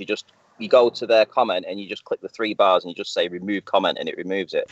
So, because somebody else mentioned that too. Somebody else said that to me a few days ago, and I thought about it. I didn't really pay much attention because I'm getting hundreds of comments on my channel every day. I haven't got time to see every single one. Right. So it's possible that there could be a rogue Glober in there removing pro flat earth comments or comments that are sort of like getting people, you know, in twists sort of thing. So I think what I'll do is I'll remove the current set of moderators of the Globers and put another 3 or 4 different Globers in and see whether or what they can actually behave to. But I'm, you know, I'm learning. You know, at the end of the day, I'm trying to be fair. I'm trying to give these Globers a wrench for, you know, for evening things up. But if they're going to go around and remove comments, I don't remove anything. Right. To be honest, this fairness thing should go out the window once you've got your YouTube hat on. Just my opinion. Well, Well, don't worry about it, guys. I earmarked those for Toady, and I copied each of them and saved them. So I'm going to be getting back. I don't even know why I need to do so, since I already toe tagged you twice. Twice dead. You freaking clown, you. And his little soft-spoken, I'm not a liar. Really? Go back and watch the toe tags. Unbelievable. Yeah, Dumb and Dumber. Rumpus. We had them him on. It was Rumpus and Toady. I was trying to get Ranty to give me a spanner. I was like, look, I want to spam links. And he just presumably he's just on a power trip going, ha ha ha, I'm not modding you. Look at everybody pointing it out. Globers would run. Everyone would run if you had a wrench. I wouldn't ban a soul. I wouldn't ban anybody. Depends on what Ranty. rules you're going to set. My only motivation for a wrench, I made absolutely clear, and I'm being honest. I want to do 2 things. Spam links, mostly to my own show. Swear. That's it. That's all I want. That's the reason I want it. Not so I can ban people. I don't care. Right, when you said Okay, I them, will take that on when you board. said And them being honest, does that imply Listen that to him. I'll you're take not that on board. I'll take that under advisement. That's been filed under R for arrivederci. Hey, I want to bring up another subject to Ranty. Ranty, do you have that Twitter email to YouTube by chance? Yeah, when I get home. So it's just started to rain now. So when I get home, probably, well, it's going to be a little later because I've got something to do. So about 5 o'clock, I'll email it you or send it you on Skype. Appreciate it, man. Thank you. All right. Started to rain. It's grim up north, isn't it? Yeah, it's supposed to thunder later, so we'll see. My sister comes up to the Midlands, right, and she came up over the weekend, and it was what I would consider lovely weather. You know, we went out, lovely, lovely, and she was moaning the whole time. She's like, God, being in the Midlands. I'm like, what, in the sunshine? She's like, yeah, it's not like down on the south coast. I'm like, bloody rich bitch. Yeah, okay, so it's not quite as sunny in the Midlands. We're further north. What do you want? But it was a lovely day at the time. That was what grieved me, right? Because I'm saying to my wife, wow, it's idyllic, isn't it lovely? The sun's out, it's nice, hot. And there's my sister. It's not like being in the south. Sod off. Right, well, are we still on the after show then? Right now? Yeah. Yeah, right, okay. Right, I'll just listen in. I'll go back on mute and put you on loudspeaker when I'm driving. We'll plug your channel in case you disappear. Okay, plug in my channel, Ranty Flat Earth. 3 words, Ranty, Flat Earth. Dead easy. Head on over. I do quite a few shows. It's very interesting. Even if I say so myself. The end of that plug should be at X time, X day. But you don't have the schedule properly sorted yet. Yeah. Sometimes up till 2 o'clock in the morning. Monday, Wednesday, Friday, and then I might do the odd show in between. Just see. Be careful with those odd shows. Yeah, I won't overlap yours. Doesn't matter. Yeah, I'll do the same. Doesn't matter. I mean, it's whatever. I'm not going to get involved in that argument. If I overlap you, I don't care. I've got a joke. Yeah, too funny. Yeah. So, you know, like all the superheroes, they've all got like villains or enemies. Their arch rival, their nemesis, right? So Superman's nemesis is kryptonite, yeah, and you got like vampires. Their nemesis or their antichrist. That's not a nemesis. That's a weakness. His nemesis is Lex Luthor. Dummy. Right, correct. Yeah, well, whatever. Yeah. So Superman's weakness is kryptonite, and vampire's weakness is sunlight. Guess what Baller's weakness is? Scientific method. Science. Coherence. Oh, actual science. You're right. Yeah, scientific method. And we're the ones that are deniers of science, right? What about Toady? He said, "Oh, Anthony, I can't answer that right now. I got 5,000-page document I'm preparing right now." Okay, Toady, go ahead and prepare it, you friggin' lying retard. Go ahead and prepare your 5,000-page document. He has prepared it. He was going to do this before he went on holiday, and it never happened for whatever reason. And now he's getting to the point where he wants it to happen. And I'm like, okay, so let's do what I did to Rumpus. Let's have advanced disclosure in advance of what points you're going to make, and let's do this. I'm up for doing this. Friggin' guy thinks plastic is natural. What a moron he is. He did actually say that. Didn't he also say something about not being able to find a citation for natural being anything not man-made? We can go through what he said. I got it earmarked. I told you about that. That's all right. It'll be fun. You guys will have a good laugh at that. The question to Toady: how do you have gas pressure gradients next to a vacuum without a barrier? Number 1 answer: plasma balls. I don't know what it is with these globetards and their I heard that. balls. Right. He got it from that knucklehead Mr. Grimm, right? He's just parroting the tattooed Jabba the Hutt Uncle Fester Ken Wheeler, right? And it's plasmoids, Toady, you friggin' moron. And make sure you read up on plasmoids and what they are and their limitations. You'll find it goes exactly against your point. There is air pressure gradients under airplanes' wings. That's his answer. Airplane wings. That was the second one. And his third answer is cannonball. Here we go with the balls again, globetards. Cannonball lightning. I mean, you got to be some type of retard. Why don't you go ahead and expand on how that answers the question for us, please? Question number 2. It was something about science. You said, my definition of science, and by the way, there's a lot of different definitions of science, scientific experiment, and the scientific method. Is there? Well, we're waiting. Go ahead, tell us. You friggin' knuckleheaded clown. I'm not interested in QE's definition of science. I don't have a definition of science, and we're definitely not interested in your definition. I use the broad and generally accepted view of what the scientific method is. Go ahead. And pray tell, what's that? You forgot that part. And then he said, by the way, anything in the natural world is otherwise, it's supernatural. False dichotomy, fallacy, toady, moron. It's a trichotomy. You got the supernatural, information, time, and thoughts. You have natural, sulfur, trees, light, frogs, and water. And then you got number 3, man-made, Cheerios, barbecue grills, and Indy cars. Fuckwit. That'll be about it. Okay, I want to go first. So just for anybody who's listening to this that wants the demolition of that argument, should it be presented to them? So in the case of, let's take one of the examples you gave, plane wings, the differential thereof. Well, you have to have a gas pressure in the first instance in order to create that differential with a plane wing.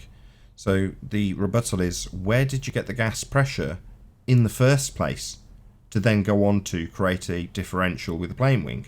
So you've got to first have gas pressure to do anything in regards to a gradation of any description. The first part of it is having gas pressure to begin with. And where'd you get that gas pressure? Well, I'll tell you. You get it from a container. Exactly. To be honest though, I've had conversations with like ballers, and they've been genuinely like honest. They come across as honest, and I'll say to them, no way. When we start talking about gas pressure, I'll say to them, right, but why? What makes you think that we've got gravity? And they'll say, because we've got gas pressure. And I'm like, yeah, but you can't have gas pressure without a container. It's literally in the definition. And they said, yeah, but we've got gravity. I'm like, no, you can't have gravity. It's not a force. So once I get them to accept that it's not a force, then I get them to accept that you have to have a container. But they can't understand conceptually that if you haven't got a container, because we're on an open system, there is no gas pressure. There is none. And they can't get their head around it because we have gas pressure real world. So they're like, yeah, but we have gas pressure. And Some I'm of like, them yeah, do. but we can't Some of have them it do. without a container. It's not tar and more with the same brush. That's a bit unfair because obviously there are exceptions to that rule. You've got people like Wiggles, quote, the gas would fill the space.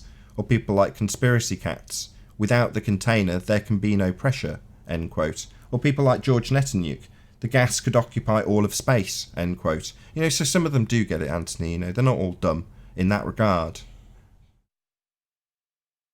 I know Anthony. something else that you guys need to be aware of. I know we are recording; it's not contentious, not at this point anyway.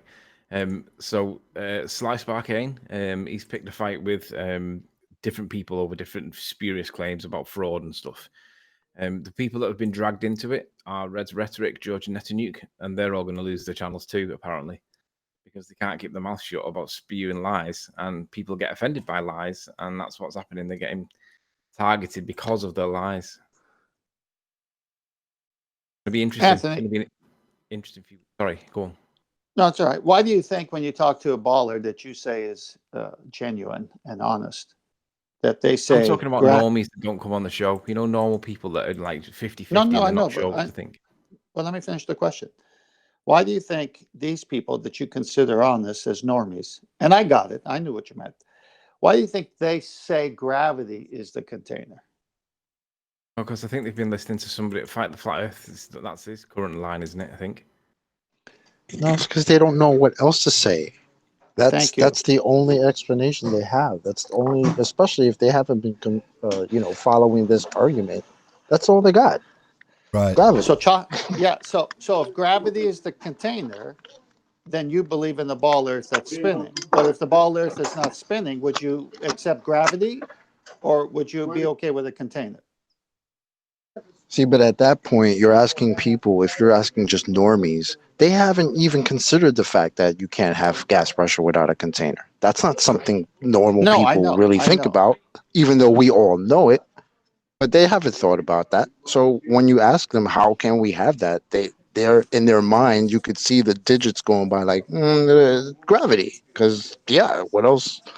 What else could it There's be? no, You know? I did you're that right. with the, I mean, we've I just got. want to tell a little story. Sorry, 10th man. So I did that with the guy who came to take the dents out of that car I got secondhand. And, you know, the usual, well, what do you do for a living? Oh, I run a YouTube channel. Oh, what do you discuss? The nature of reality.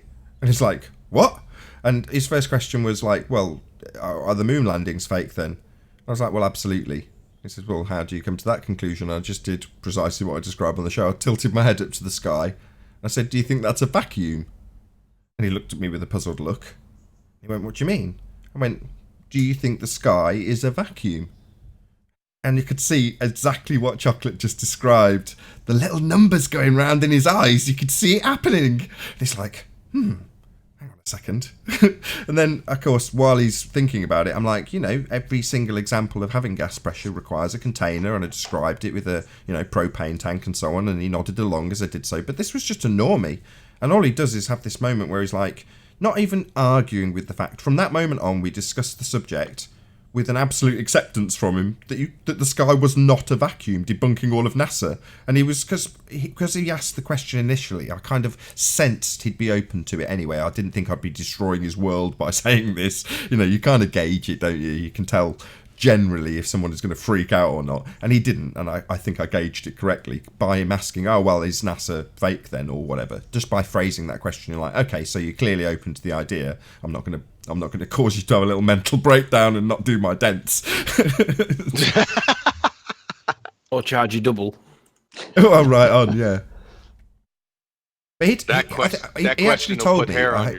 I just want to add one little bit to that, and then 10th Man's hopefully going to remember where he was at. But he was telling me that he'd had a medical condition. I won't go into the personal details of what he told me, but you know, sort of life-changing circumstances had come across him, and as a result, he was then much more open to things like this. And you're like, isn't that interesting? So essentially, your life flashes before your eyes for whatever reason, and suddenly you just open your eyes to the world and go, wow, look how beautiful it is. I wonder. And that leaves you in a position where you're much more open to just reject all of the rhetoric, because who cares? You could have been dead yesterday. Exactly. That little question right there about gas pressure without a container will put hair on your chest, and it'll stop people in their tracks. I love doing it to mechanics, anyone dealing with just anything, because this question can be answered truthfully by an incoherent second grader. It puts them back on their heels, man. I do it to everyone I can. So the mechanics are great because they use the pneumatic tools. Yeah, this guy was like that. You could tell he was mechanically inclined when he was talking about his own much nicer than my car, Audi that he got. And, you know, we were chatting about that. And obviously within the conversation, he's talking about certain pressurized systems. Now, in so doing, again, I'm smiling in the back of my mind in case the conversation comes up, which at that point it hadn't.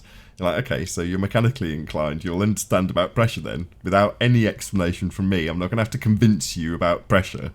You'll know. Exactly. You don't have to say much. Just bring the topic up and look up. Did you look up at the sky? Did you see you? Yeah, I did, yeah. Yeah, I do that too. Yeah. It's pretty powerful. So you should try it. So what? Everyone should try it. Get your favorite buddy, just strangers. Say, hey, have you ever seen gas pressure without a container? Nope. And then look up at the sky. Yep. My point I was trying to make, Nathan, was they do not have a coherent explanation for this force called gravity, and it's changing all the time. We all know that. They even know it. So they come and say through one of their top spokespeople that it's not a force, but you can think of it as a force. So if they're going to talk that way about their little darling that way, then let's talk about the rest of it in the same example. So I've written 4 sentences here that could match that same line of thinking. See if it sounds silly or not. Okay. Earth is not a sphere. Earth is not a sphere, but you can think of it as one. Earth is not rotating, but you can think as it is. Earth has no curvature, but you can think that it does. Earth-based Coriolis is not real, but you can think of it as real. I love it. Absolutely epic. Shout out to George Musa. And Fight the Flat Earth. Let's not forget Fight the Flat Earth. This wouldn't have happened if it hadn't been for him picking a fight with me for some reason. Shout out to Anthony for picking the fight with Fight the Flat Earth. Shout out retracted. Yeah, I mean, at the end of the day, Shout out to John for giving Riley the citation in the first place that started this snowball. Yeah, definitely no shout out retracted there. Okay, let's not kiss each other's asses too quickly. So I'm going to throw a bit of a curveball in here. So Tim Osman was talking about this symbiotic relationship between flat earthers and globeheads. Now, admittedly, he's casting aspersions over, including others, Arwin, who's here at the moment. Give us your opinion at the end, if you don't mind, Arwin. But he's saying about people who are overtly e-begging for reasons that he deemed justified. I watched the whole thing expecting to see me in there. Didn't even get a mention. Anyway, so Tim Osmond's is moaning about people e-begging. Smash the super chat if you're watching this on the premiere stream. Hit the PayPal link. Anyway, and in his moaning about it, the e-begging, he's explaining that without the globe heads, it wasn't even that way round in the example from memory. He's saying without the flat earthers, these globehead scumbag beggars, and he's talking about Sean Hufford and Fight the Flat Earth and various others, he's saying their need for us is overt and vice versa, I think was dropped in. In other words, there's a very symbiotic relationship between us. And I agree with him. I've made the same point myself on several occasions, that the arguments progress because of that relationship and the given take that is, well, there's very little take on their side, but the give that we have to do, generally speaking, to even have a conversation with some of these fundies is what progresses the argument. Now, what I love more than that is that it certainly in these discussions we have people like Arwin, which is where I'll hopefully pipe up at the end, who can progress the argument without the need to deal with fundamentalist religious zealots who believe they're on a spinning space ball flying through a vacuum.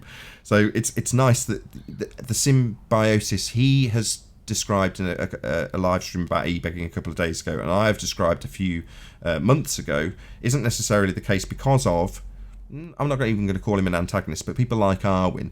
So there you go, Arwin. Maybe you want to defend your e-begging, or maybe you want to address how ace you are. It's up to you. How am I supposed to respond to this now? You say, yeah, of course I'm ace. I can progress the argument without being a ball-tarred religious idiot. What? Or just say I'm the man. Say I'm the man. Say I'm ace. Just say I'm ace, yeah. It's way too hot here. Basically, what I'm pointing out, Arwin, is that there's an argument that could be made that we need the globe heads. And we don't, thanks to people like you. What? This came out wrong. Like That sounded wrong. I'm a globehead. Oh, wait, you could use me potentially as a substitute for a globehead. I do ask a lot of questions.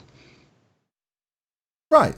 But what I'm saying is that's where he's going, Arwin. That's what he's trying to tell you. Like, your ability to presuppose and get into some bullshit is impeccable.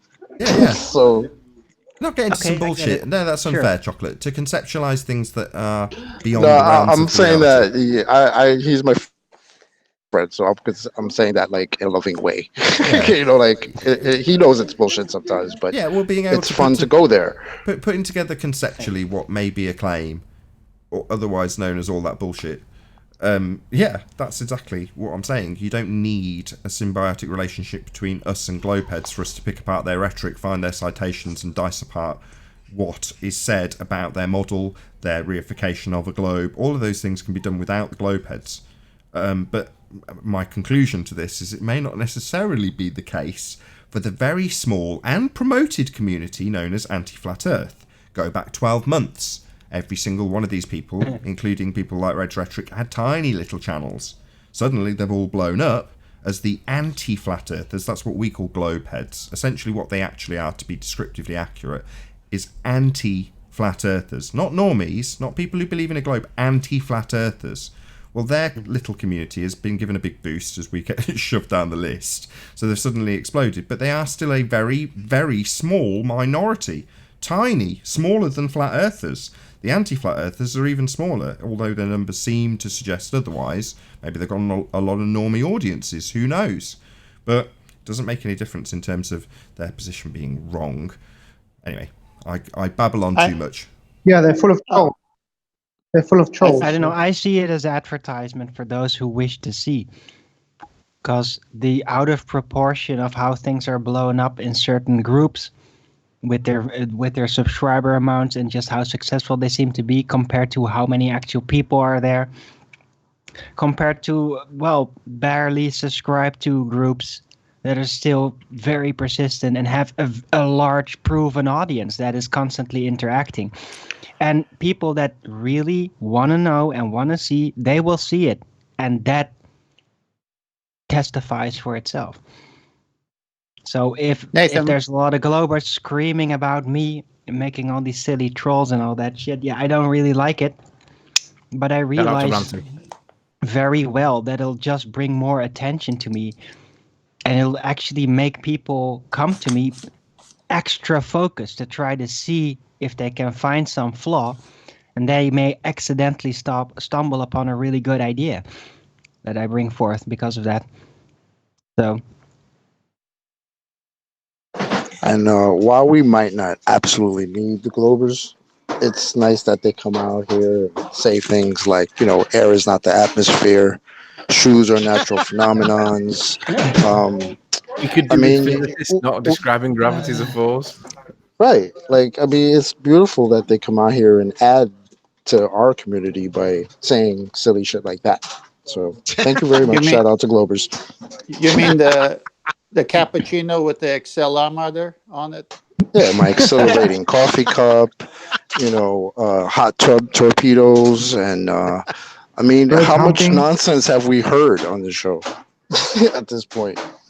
I think there's a new channel going up sponsored by 24/7 2.0 that are gathering all these silly comments that ballers have made and consolidating them in one place. That should just be to fun. let you know. Oh, yeah, this could go downhill fast. So what you're saying is, essentially, some of the weapons that are used against us are being gathered up and gone, these are pretty pointy. Let's start stabbing the fundies with these sharp little pointy things that we've learned from them. Ooh. It's literally their own weapons we're using against them. The nonsense that they say to us is what we're using against them. I think air is not the atmosphere is going right to the top of the list. Well, how about Rumpus at the equator walking 5 miles an hour and experiencing Earth-based Coriolis? Rumpus might have to. He might have to compete with himself. Air is not the atmosphere is better because you can concisely get it into one of a chat comment. So you can put, quote, air is not the atmosphere, end quote, the Rumpus 2016. And then underneath, space, air equals Atmo. Yeah. Can I just ask what was the context of why he said that? I don't think I remember him saying that. I know it's been referenced. Do you not know? Wow, I'm surprised you don't know this. Do you want to say, John, or? No, go ahead. So, the atmosphere can be defined by them however they choose. It's just defining things as suits their rhetoric. So, if they define the atmosphere like George Netanyahu, they'd define it, well, it's the amount of air up to the Kármán line. That's the atmosphere. Well, what? So that's going to be the V value that you assign to it because it's the atmosphere, some definition that you've applied, but that flies in the face of gas law, doesn't it? Where'd you get the V if space is V? The space being the space it can fill, outer space in this instance being a space the gas can fill, the gas would fill the space, without the container there can be no pressure, etc, etc, etc. Well, if you arbitrarily reassign the definition of what atmosphere is, then you can say, well, no, the atmosphere is the amount of gas that we see, and then you can tack on anything you like. You're just making it up if you're a pseudoscience, because of the force of gravity holding it here as a container. Right, Anthony? You just make up any old crap. Well, unfortunately, that would fly in the face of gas law, as I had George Netanyahu, whatever you say his surname, over a barrel with. So, where'd you get the V? Yeah, but that wasn't the context where he said that. I led him there. I led Rumpus there. He had no way out. So it was regarding the Coriolis effect. Oh. And he said the atmosphere spun with the Earth, right? And then I said, this was back in the day. I still have it. I screenshotted it. I said, so please provide evidence for east, north, and south surface winds. And he said, well, the air is not the atmosphere. That's the context. Epic. With that, I'm going to say a huge, massive, enormous thank you to all of you who did tune in on the Nathan Oakley Premiering Stream 4. Hopefully smashing the super chat, liking, commenting, sharing, subscribing, and all that good stuff. Obviously, a massive thank you to all of today's debating panel for making this after show possible. I've been Nathan Oakley. Be sure to check out nathanoakley.com and the Flat Earth Debate Forum, and I'll see you all in the next video. Oh, what a day! What a lovely day!